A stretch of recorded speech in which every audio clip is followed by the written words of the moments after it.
Today we're taking a look at Urdhva Mukha Svanasana, aka upward facing dog.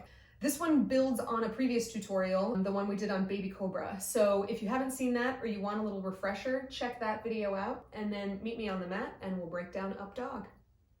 So we're gonna start on our bellies and we're just going to take a little cobra pose so that you can get acquainted with the difference between cobra and up dog. So you're gonna walk your hands back, hug your elbows in, press down through the palms, press down through the tops of the feet, peel the chest forward, and you lift, and this is baby cobra. And as you can see, my legs, my pelvis, and even my lower ribs are down on the mat. So release this. The only difference then between this and upward facing dog is that in up dog, my arms are straight and everything is off the floor except the tops of my feet.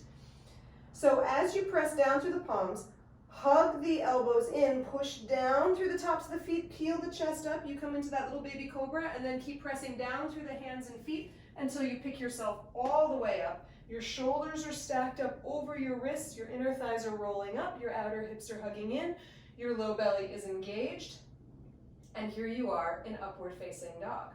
Now some people like to lift the head back. I don't like this because it puts a lot of strain on your neck. So whenever you do up dog with me, I'm going to recommend just looking straight forward so you've got a nice long line in this back bend. And then go ahead and bend the elbows and release all the way down. So honestly, that's all up dog is, but I see lots of things happening in up dog that make my little yoga teacher heart hurt. So I'm going to show you some of the pitfalls that can happen and ways that you can help guard against those pitfalls. So the first thing I tend to see in upward facing dog is that yogis get really excited about straightening through the arms and then they're like, I'm in it! And their shoulders are all crunched up and their necks are tense and nothing's working. So in order to prevent that, we're going to take this from the top down and start to strengthen the areas that need to be working for a successful upward facing dog. So you're going to grab your old friend, the block. You're going to place the block between your legs. You're going to plant your hands down flat on the floor, tuck your toes, lift your hips, and we're going to start in downward facing dog. But while you're here in this downward facing dog, pay close attention to your shoulders. They're not collapsed here, right? You're pressing down through the palms, you're firming your arms in, they're working like crazy. And then you glide yourself forward into that plank pose, top of a push-up, and those shoulders are staying lifted and released. And you're squeezing the block in order to keep the legs working along with you. And then all we're going to do is a little drill here. You're going to lower your hips and start to lift your chest any amount without collapsing the shoulders down. Keep pressing the palms down into the floor. And then exhale, press it back to your downward facing dog. It takes a lot of muscular support for your upward facing dog. So especially at the very beginning, you're not going to hold it for very long. So what we're going to do is repeat several times. So you start to build strength through repetition instead of long holds. Inhale, glide forward into that plank pose, top of a push-up, press down through the hands, squeeze the legs around that block, and drop the hips, lift the chest. And then exhale, press it back to your dog. And we go again. Inhale, glide forward into that plank. Activate through your belly, activate through your legs, activate through your palms, your upper arms. Lower the hips any amount. Begin to lift the chest. And then exhale, press it back to your dog. And one more time. Inhale, plank pose. Nice, strong plank. Lower the hips and begin to lift the chest. Squeeze that block. And then exhale, lift the hips. Bring the knees down to the ground. Move that block back to your little block spot and take a little pause. So we come into upward facing dog from chaturanga. It is a staple of vinyasa classes. You're going to repeat that transition, chaturanga, up dog, many, many, many times in your yoga life. So we're going to start to work that transition in. So coming again to your downward facing dog. This time imagining you've got that block between your legs so you're really nice and active. Inhale, glide forward into your plank pose, top of a push-up. And this first time, we're going to bring the knees down to the ground. Shift yourself forward. Bend your elbows, chaturanga. Keep lifting through your low belly. Engage, and then press through the tops of the feet. Lift the chest, and come into upward facing dog. And then you engage through the belly, lift through your hips, and press yourself back to your downward facing dog. So that is the basic transition. Inhale, glide forward, plank pose, top of a push-up.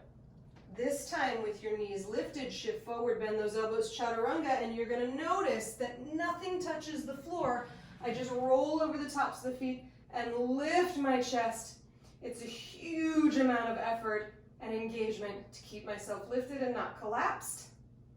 And then I lift through those hips, press down through the hands, shift back into your downward facing dog. And then one more time, inhale, shift forward into that plank pose. Activate arms, legs, belly. Shift forward, bend those elbows, chaturanga. Roll over the tops of the feet, lift the chest, upward facing dog. Exhale, press it back, downward facing dog. Lower your knees all the way down to the ground, untuck the toes, shift back into a child's pose for just a moment so that you can really release the spine in the other direction after that big back bend. And then roll yourself up to seated. So one more time, just for good measure, so in this tutorial you can see the difference between cobra and upward facing dog. We're going to shift forward and I'm going to show you both variations. Now both variations work in the context of a flow class. And if you start to get tired and you start to feel yourself collapsing in your upward facing dog and your chaturanga, always go to this modification. So tuck your toes, lift your hips up and back behind you. Inhale, glide forward to your plank pose. Lower your knees down to the ground. Shift forward, engage the belly. You can still work all the actions with the support of the knees. Bend the elbows, lower yourself all the way down to the ground. Press through the tops of the feet, walk the hands back, hug the outer ankles in, press through the palms, peel the chest up. That is your cobra pose. Everything's on the floor. Legs, pelvis, even lower ribs, the chest lifts, it's still a back bend. You can hug the elbows in, press down, build strength, and then press down through the hands, press down through the tops of the feet, lift yourself to all fours, tuck your toes, and lift your hips up and back behind you, downward facing dog. Take a moment. And then we do the chaturanga up dog variation. Inhale.